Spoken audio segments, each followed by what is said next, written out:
अस्सलामुअलैकुम, welcome back to my YouTube channel. तो जी, जैसा कि आप सब जानते हैं कि 12 रबीउल अव्वल है और तमाम आशिकान रसूल को रबीउल अव्वल ईद मिलादुन्नबी बहुत बहुत मुबारक हो। तो जी, आज का जो मेरा व्लॉग है वो एग्जैक्टली स्टार्ट हो रहा है मेरी फ़जर की नमाज के बाद से। तो यहाँ पे बहुत सारे लोग जो हैं वो चूँच लड़ाने आ जाएंगे कि जनाब आप शो ऑफ कर रही हैं। तो भाई, जब आप लोगों के साथ बाकी चीज़ें शेयर की जाती हैं तो फिर हमारा जो ये अच्छा टाइम है, जो हमारा अल्लाह से कनेक्शन है, वो क्यों ना आप लोगों के साथ शेयर किया जाए। भाई, लाजमी शेयर करना चाहिए। जब हम लोग आपके साथ सब शेयर कर सकते हैं तो व्हाई नॉट दिस। उसके बाद जी, मैंने उठ के एक ही काम किया था। वो ये था कि खीर बनाई थी, तकरीबन 2 किलो दूध था। और क्योंकि खीर बना के तो फिर जनाब हमने बांटनी भी थी। तो हमारे जो इर्द गिर्द यहाँ पे 3-4 घर हैं, तो वहाँ पे ही जो है वो खीर बना के तो मैंने बांट दी थी। तो खीर जनाब इंशाल्लाह बहुत जल्दी मैं इसकी ना रेसिपी रिकॉर्ड करूँगी, आप लोगों के साथ जो है ना इसको ज़रूर शेयर करूँगी। क्योंकि खीर इस तरीके से बनाई जाए तो यकीन करें इतना आसान तरीका है और इतना मज़ा आता है ना इस खीर को खाने का, बहुत ही मज़ा आता है। तो यहाँ पे जनाब मैंने रैप कर दिया था और फ़र्स्ट टाइम जो है ना मैं अपने मोहल्ले के जो घर हैं ना वहाँ पे आज ये खीर खुद देने गई थी। तो ये मेरा उनसे पहला इंटरेक्शन था।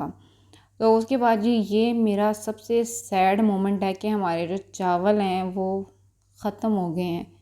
तो ये आखिरी ग्लास था और मैं चावल बना नहीं रही थी कि ये ख़त्म हो जाने हैं। डबल स्टीम राइस जो है ना, ये हम लोग बड़ा टेस्ट कर करके लेके आते हैं, चेक करके लेके आते हैं। क्योंकि इस तरह के जो चावल है ना वो बार बार नहीं मिलते। मतलब हम लोग लेके आते हैं एक तोड़ा, फिर उसको टेस्ट किया, फिर वैसे चावल नहीं निकलते। मतलब अब जो है ना दोबारा वही से खपाई हमारी होने वाली है।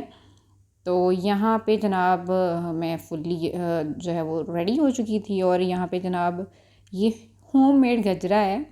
तो क्योंकि जो दूसरे फूल के गजरे होते हैं ना वो फटाफट से उनकी जो पत्ती हैं ना वो फ़ौरन से उतरना शुरू हो जाती हैं। और मुझे बहुत मेरे दिल को कुछ होता है जब वो फ़र्श पे गिरे ना। तो इसलिए जो है ना इस दफ़ा अबू बकर ने ये ज़रा होम मेड जो है ना गजरा वो मुझे पहनाया है। और वाकई में ये बड़ा अच्छा लग रहा था। ऑलमोस्ट मैंने इसको काफ़ी देर तक पहना था और बिल्कुल इसका ना तो कलर उतर रहा था, ना इसकी पत्तियां झड़ रही थी, कुछ भी नहीं हो रहा था। तो फिर जनाब ईद का दिन हमारा ये कोई हम लोग के प्लान्स तो थे कुछ बाहर जाने के, लेकिन कुछ अबू बकर की तबीयत ठीक नहीं थी, इस वजह से हम लोग कहीं निकल भी नहीं सके। तो सारा दिन ऑलमोस्ट हम लोग घर पे ही थे। और यहाँ पे जनाब तैयारी चल रही है पुलाव की। और पुलाव की जो रेसिपी है ना वो मैंने आप लोगों के साथ लाजमी शेयर करनी है, क्योंकि मुझे इस चीज़ की बहुत रिक्वेस्ट भी आई थी। तो हमेशा ऐसे होता है कि जब भी मैं पुलाव बना रही होती हूँ ना तो मैं जल्दी जल्दी में बना रही होती हूँ। तो जब भी रिकॉर्ड करना होता है तो फिर हमने हर काम आहिस्ता आहिस्ता स्लो स्लो आपको दिखा दिखा के करना होता है ना। तो जब जल्दी होती है ना तब मैं रेसिपीज़ वगैरह जो है वो रिकॉर्ड नहीं कर पाती। और अब तो वैसे ही मेरी पसंद के जो चावल हैं वही ख़त्म हो गए हैं।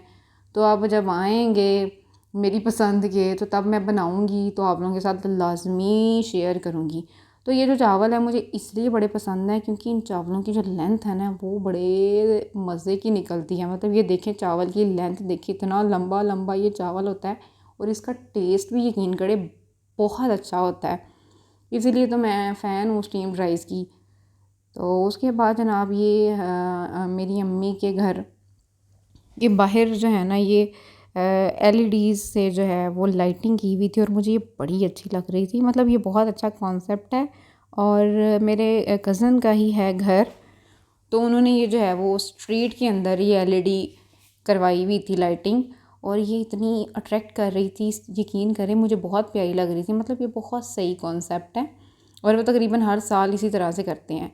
और माशाल्लाह से घर में भी उन्होंने लाइटनिंग बहुत ही ज़बरदस्त करवाई हुई थी। इंशाल्लाह बहुत जल्द जो है ना मैं आपको इनके घर का टूर कराऊंगी, क्योंकि मुझे इनका घर बहुत ही पसंद है। माशाल्लाह बहुत ही प्यारा घर इन्होंने बनाया है। तो जनाब आज के व्लॉग में इतना ही। इंशाल्लाह मिलेंगे आपसे अगले व्लॉग में। तब तक के लिए दें मुझे इजाज़त और हमें अपनी दुआओं में लाजमी याद रखिएगा।